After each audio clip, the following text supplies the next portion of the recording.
Hello and welcome to another ATP Geopolitics video with myself, Jonathan MS Pearce. This is a full frontline update for the 29th of January 2023. Before we go to the front lines, let's just look at a couple of the conversation or discussion points in the Institute for the Study of War, American military think tank.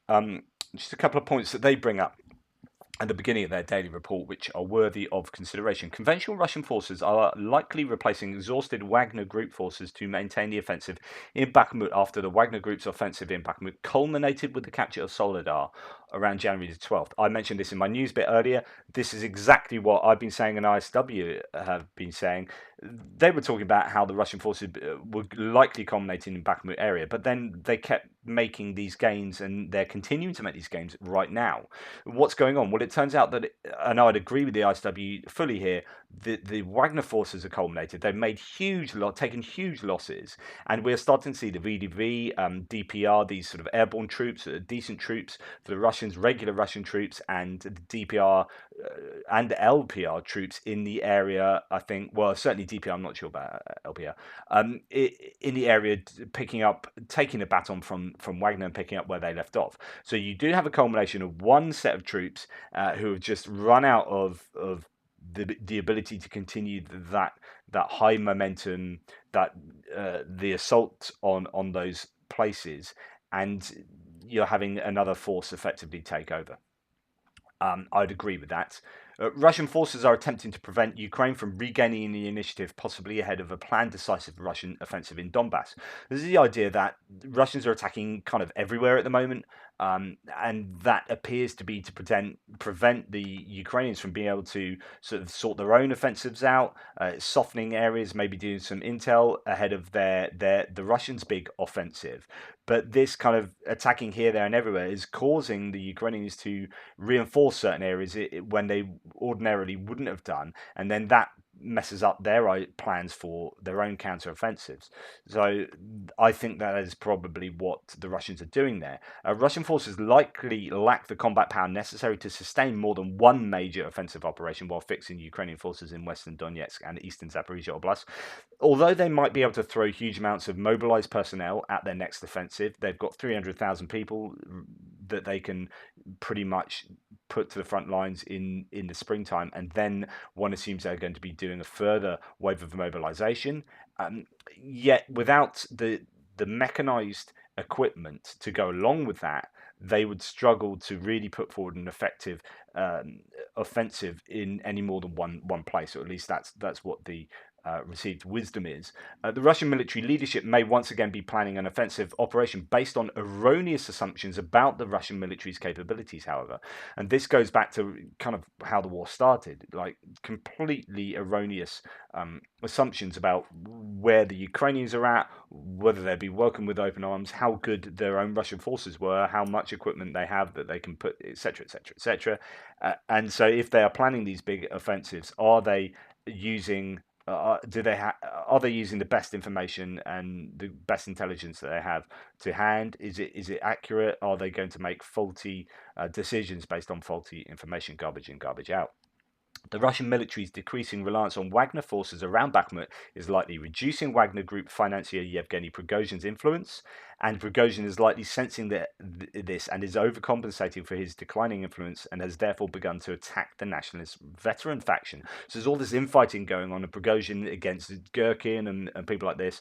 Just fascinating. Sit back and eat your popcorn, watch as there's a kind of implosion, and then the Russians kind of orthodox power structures are fighting back against Prigozhin and the success of Wagner in light of the lack of success of the Russian regular forces. Prigozhin is also facing bribery accusations, which may further diminish his reputation, regardless of their validity. So there is infighting going on, and that must be welcomed by anyone who's sort of pro-Russian.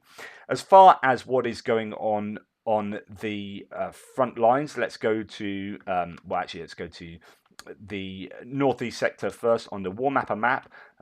Here we have the Kupiansk to Svatove to Kreminna coming down there. On my map, that looks like this. First thing to say is up in, well, if I zoom out, you've got Kupiansk here, Svatove there.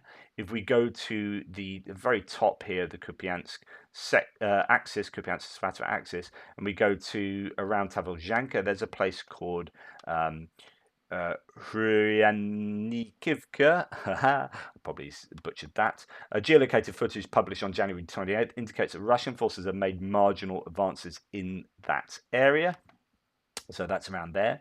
And then we go back to a whole load of discussion about really, what's going on in this whole axis from Kupiansk down to Kreminna, and the different theories that the Russians are throwing out there. There's a big talk about this in ISW, saying, well, the Russians, various Russian sources are claiming that Ukrainians are gathering forces up in the Kupiansk area, gathering forces in the Kuzmivka area, gathering forces north of Kreminna, in the Chervonopipivka area, gathering forces south of Kreminna. What exactly is going on, and what does this represent? Trying to work out whether anyone actually knows what they're talking about, whether this is just, whether those forces are genuinely accumulating in some or all of those places, and what the predictions are. And what this says about the Russians. These forecasts suggest that these Russian military bloggers may be increasingly worried about the renewed Ukrainian efforts somewhere on the front line, to which Ukrainians may dedicate resources currently operating in the Kupiansk, Svatove or Liman areas. But other than that, really not a lot. You've got repelled attacks in the normal places. So that would be Bilorivka, Makivka, Nevska, Kreminna, Chervonopipivka.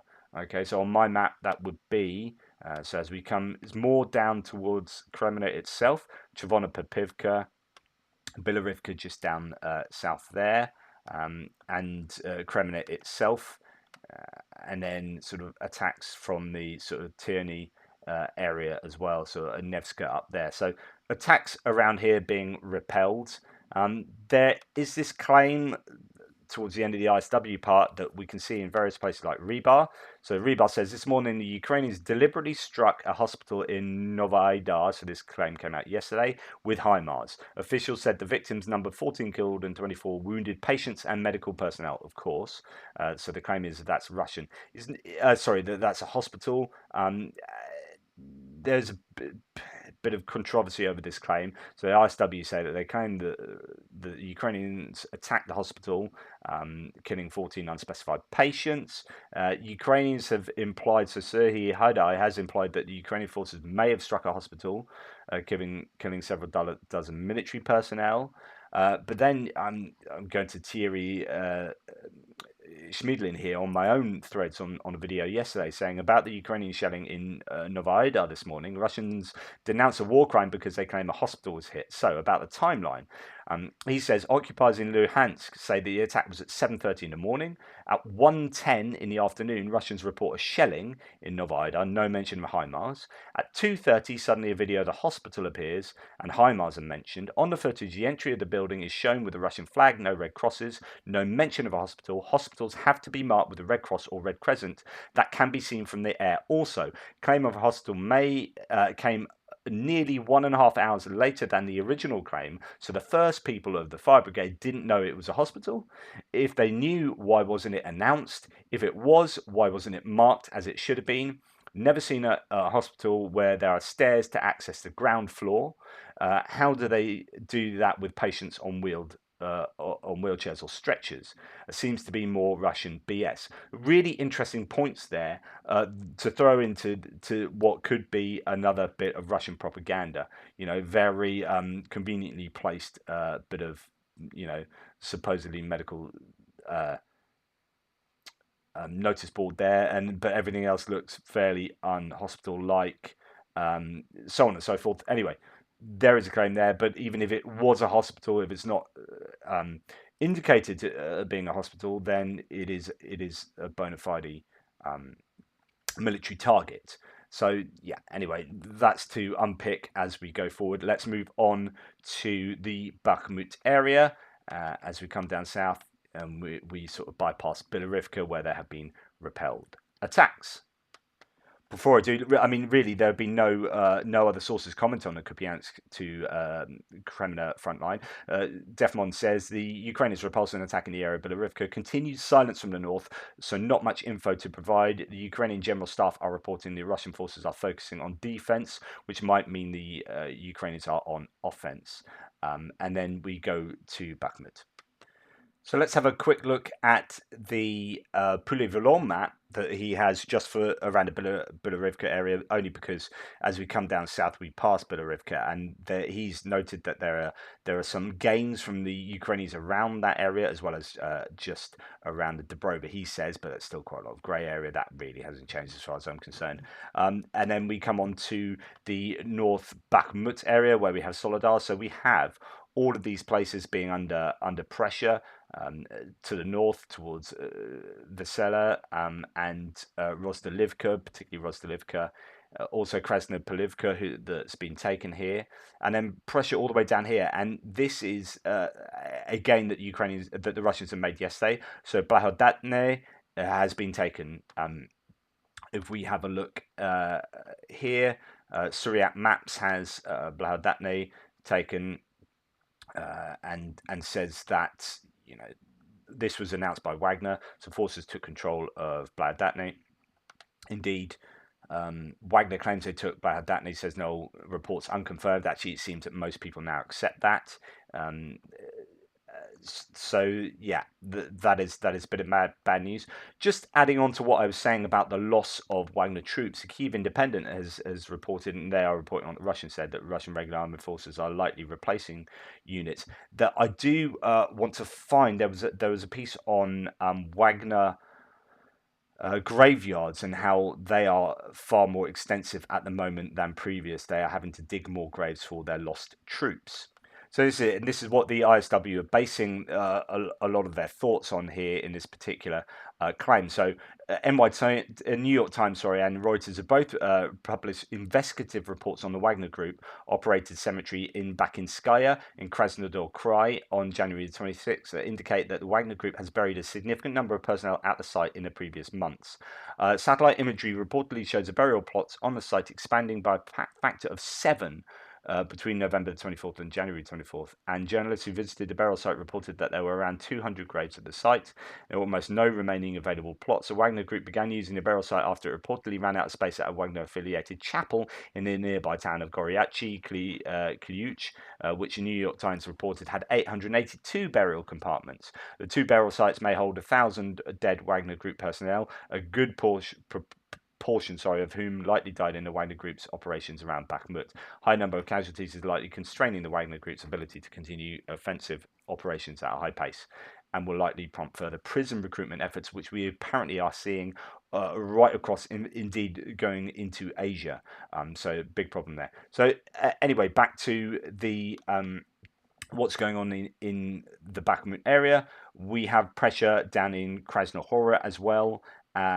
And it is definitely difficult around Bakhmut. There's no doubt about that. As no reports continued in Bakhmut, it's just a matter of numbers. This is what I've been saying recently. The Russians have more numbers around here, and it's a numbers game. Wagner has mobilized huge numbers of troops and is sending wave after wave. Well, that may have culminated now if what I'm saying is true. And the intersection south of Paraskevivka is contested, a source on the ground has confirmed with me. So Paraskevivka is here, and there's an intersection around there. Let's have a look at that on my map, which will, as we come down, we're going to the northern area of Bakhmut around here. So Blahodatne has now been taken. And that Russian again is sort of pushing down here, pressuring Krasnohora, so that's now looking like it's going to be flanked. And the intersection south of Praskavivka looks like it could be this road here. So if that has been taken near this tyre shop, then again you can't think that Krasnohora is going to last much longer, and Praskavivka will be flanked from three sides. And again, one would assume it's just a matter of time before that would fall. So things are tough around the northern areas of Bakhmut. Again, no news about eastern Bakhmut. We move on to southern Bakhmut, or at least around Klishchivka. Various claims. Oops, sorry. Uh, but none actually from no reports. Defmon has a little bit to say. AFU repulsed attacks in the area of Ivanivska, Klishchivka, and Druzhba. The actual status around Klishchivka is still unknown, and there is no evidence of Russian progress beyond the village. So there, his map, just to let you know, says that there's attacking towards Druzhba. This is in the Shumi area, just down south on the way into Toretsk. And then we have Klishchivka attacks to the north towards Ivaniska and south up this canal, again towards Ivaniska and this road that's coming in. So some people say it's not to, sorry, go back to my map, and I'm going to go down south because I just want to talk to you a little bit about this road. Some people say, oh, it's not a problem. They're actually using this road up here more. So the Russians cut this ground line of communication into Bakhmut through Ivanivska. That isn't too much of a problem. It's a huge problem. If that gets cut, then they basically take Ivanivska, then they've got complete fire control over this road as well. So if this road goes, that road goes. You have to have these buffer zones, and at the moment that buffer zone is somewhere down here, but it is getting smaller and smaller with each passing day. The Russians are moving, as I say, up this canal here and on the open ground towards Ivanivska. Exactly where they are, I'm not wholly sure. There are varying claims about that. War Monitor here says Russian forces continue assaults in the direction of Ivaniska and the T0504 road. The cutting of that road will disrupt supply lines, but not critically, as further north the 0506 road still leads to Bakhmut, currently undisrupted. Yeah, but that's my point. That's my point. That you cut this, and Russians move onto this area, then their artillery can easily take out this road. You can start getting Russian forces here mortar attacking this road. Let's have a look at the distance here. So from here to that road at the moment, as it stands, is only 5 kilometers, right? From pretty much where the Russian forces are going to be, maybe just a little bit over 5 kilometers. If you are at that road, then if Ivaniska is taken, then I'm afraid it's even closer. So you can cut that road. That's like 3 kilometers. So it is hugely important that the Ukrainians hold the Russians off from taking this road. You can't just think, oh, it's okay, there's another road just behind it. Right, so that's what's going on there. Not as much detail as we've had over previous days, but fighting is intense around Klishchivka, fighting is intense around Krasnohora, but less news about the east of Bakhmut. So many sources not really giving anything any details about anything really over the last 24 hours. Maybe everyone's having a bit of a Saturday off. As I mentioned, there are repelled attacks towards Shumi, and then we get down to Avdivka and what's been happening around this almost encircled town, or the Russians attempting to encircle it. Now, just before we talk about Avdivka, actually, I want to show you some footage of Kostantinivka. So this is just sort of behind Bakhmut. We have Kostantinivka there, Bakhmut up here, just to show you that as the Russians encroach on certain areas, so as they are encircling around Bakhmut, it means that these other towns start coming into to range. Kostantinivka has been hit previously, but just to give you a sense of what that place is like, and that's not fully on a front line. Here we have the result of shelling and continued efforts to make life hell there. Obviously people still living there or trying to live, but there's deeply unpleasant if you're being shelled. So that's just one place there, but you can imagine this will be taking place in Toretsk as well, and all these areas just behind the front line that will be under pressure from Russian artillery. So as we talk about Avdivka, there is Vodyane is largely under Russian control with a view to them moving towards Svyerne, and trying to cut this ground line of communication, this road coming into Avdivka from the west. In fact, as the ISW says, geolocated footage posted on January 27th indicates that Russian forces have likely advanced near Vodyane. A Russian mill blogger claimed that Russian forces advanced near Siverny, so it's just indicating, and are attempting to advance towards elevated positions near Siverny and Tonenka. The Russian mill blogger claimed that these positions would allow Russian forces to advance further towards Orlivka and Lastochkirna and cut off the Ukrainian ground line of communication between Avdivka and Orlivka. So just to let you know where all these places are, you've got Orlivka there, Lastochkirna there, and Avdivka. So what the Russians want to do, as you can well imagine, is very similar to any kind of town and encirclement, and what we've seen in Bakhmut is to make advances from the south and make advances from the north.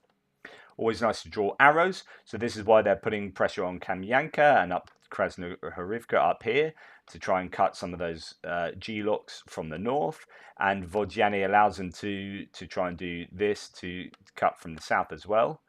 This would be the prize, is this road here. If they can cut that, then of course Avdivka becomes effectively encircled or isolated, and people have to pull out. But this has been ongoing for some time. Easier said than done. If you think how long it's taken them to just take this area of Vodyane, how long it's taken them not to take Pervomaisky. Of course, taking Vodyane might allow them to flank Pervomaisky. But again, that doesn't particularly help Avdivka. It's all about moving northwards up towards elevated ground, which is going to be more difficult. And again, how long has it taken them to take Opitny? And these areas just on the outskirts. This is a difficult nut to crack, and that eventual encirclement might take a good deal of time. Okay, let's come further down south to Marinka and see what we have to say about that. Defmon, in summarizing the whole area, says, yeah, if you repulsed attacks in the Vodyane area, Marinka and Pobieda, no significant change here in weeks. I assess the control of Marinka to be about 50-50, despite War Gonzo claims of the Russian forces controlling 85%. Indeed, what Rebar constantly say, which is, they're fighting on the western outskirts. So this is Marinka down here. You've got Pobieda down there. They're trying to attack Pobieda again to get that flanking. There's no point hitting these places head on if you can flank them and force people to pull out, except the Russians appear to do both. Instead of just concentrating on flanking, they attack as well, and they must be losing huge amounts of troops. Yes, they might get some kind of Pyrrhic victory, but surely take like 2/3 of your troops out from Marinka center, and the same could be said about Avdivka, the same could be said about Bakhmut, and pile those troops into Pobieda, into flanking. I just don't understand why they continually hit their heads against these brick walls. And then they claim every so often that they've made all these advances, which invariably turn out to be a load of nonsense. So anyway, that's Marinka. No real change there, despite what the Russians may claim. And then that brings us down to Vuhledar again, which is all happening there at great expense to the Russians. So let's go back to Poulet-Voulon's mapping here, because it's just nice and clear. You can see that Vodyane, they're being attacked from sort of two areas, from up through Pavlivka, and then this attack to slightly to the east or southeast from Mikilska. This is turning out to be something of a graveyard in terms of humans, but also a graveyard in terms of Russian mechanized equipment. It's just hugely costly for the Russians. So the Defmon says the Ukrainians repulsed attacks in the area of Vuhledar and Prestchivka. All visual evidence indicate Russians have failed to reach the city and are suffering huge losses. The reports I get from trusted sources tell the same story. There's a huge amount of footage coming off here. Russian tanks. There's 2 tanks actually taken out in that one. More Russian successes, sarcasm. So more footage of failed storming of Vuhledar, repulsed by the 72nd Mechanized. And there's lots of footage of dead Russians and equipment that's been blown to pieces here. 2 tanks lost in Vuhledar, same bit of footage there. Also, Russian army being crushed at Vuhledar, says the dead district, by Ukrainian artillery and minefields. Reports of 2 T-80 and T-90 MBTs destroyed by mines, 12 to 14 AFVs, so infantry fighting vehicles, APCs, lost during the day. And we've seen huge numbers today of APCs, and over the last few days of APCs or IFVs, and any number of these kind of vehicles. In the image, you can see a large number of APC IFV, but there is no way to verify if they are damaged or destroyed. And there's just loads of footage and stuff coming out. You know, here you've got a bunch of them there.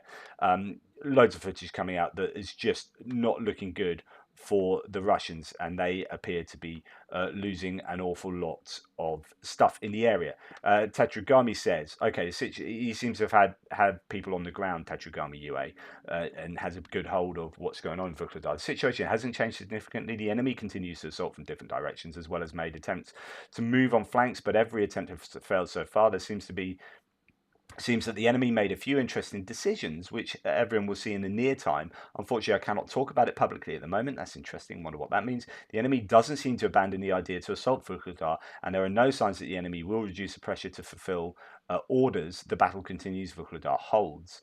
And he says he just can't discuss what's going on in more detail. So someone asked, what will happen if Ukraine abandons Vuhledar? How far can the Russians advance before being stopped again? Is Kurokhove going to be threatened? Good questions, but can't discuss that at the moment. It's an unlikely scenario as for today. The idea is that it's not looking great for the Russians around this area. That Vuhledar seems to be holding.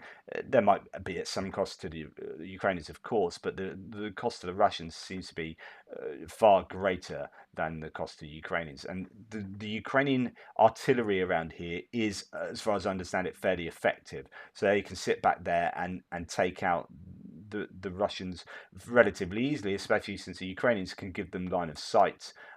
They can give them coordinates, pretty exact coordinates, just from visuals. They don't even necessarily need to get drones up. They can pinpoint the coordinates, and the Ukrainian artillery can just absolutely pepper this area. It seems to be sort of killing fields around there, much more so than, say, in Bakhmut, which is also, you know, that to a degree for both sides. In fact, you know, I didn't show any of it, but there's a really good video that someone's just posted to me on Twitter. It's called Terror Unit Bakhmut Fighting in the Suburbs, and it's these guys doing exactly that. The geolocation of these particular targets, and how they go through that geolocation process. And you know, they say here's a vehicle, and they can see that this is a drone footage from somewhere away, but they then geolocate it on another device, and then someone confirms that, and then they get that to their artillery, and the artillery hits. And you've also get, you know, a couple of planes operating really close to the front lines. These are Russian aircraft that you think must be in danger of being hit by manpads. If you had a few manpads there, it's got to be in range. But yeah, so then that might explain why there has been this uptick in aircraft lost in the Bakhmut area. Anyway, point is that this video is really good insight into how these guys do their work. And you can apply that to any number of places. So also, you know, relevant for no doubt for what's going on in the Vuhledar area, and how they geolocate targets, and then artillery just has their way with them. So that's what's going on in Vuhledar area, not good for the Russians. So the ISW says a Ukrainian military official reported the situation in Vuhledar area is stable, and that Russian forces conducted failed attempts to outflank Ukrainian forces in the area and take control of surrounding roads. The DNR head has claimed that DNR Kaskad Battalion and other Russian formations still hold positions on the eastern and southeastern outskirts of Vuhledar. That's kind of contested. I mean, this is the idea that they still have, actually I'll go to my map here, that they still have control of some of these areas to the south, the southeast. They may do, but it's likely to be limited. They have taken a bit of a battering around there. A Russian mill blogger claimed that Russian forces are focusing their main effort on the southeastern outskirts of the settlement, and that Ukrainian forces have constructed a serious line of defense in the Vuhledar area. Russian sources amplified footage published on the 28th purporting to show the 40th Naval Infantry Brigade of the Pacific Fleet conducting a ground assault near Vuhledar and supposedly capturing a group of Ukrainian service members. So you can see that on social media. Of course, the Ukrainians will be taking losses. That goes without saying.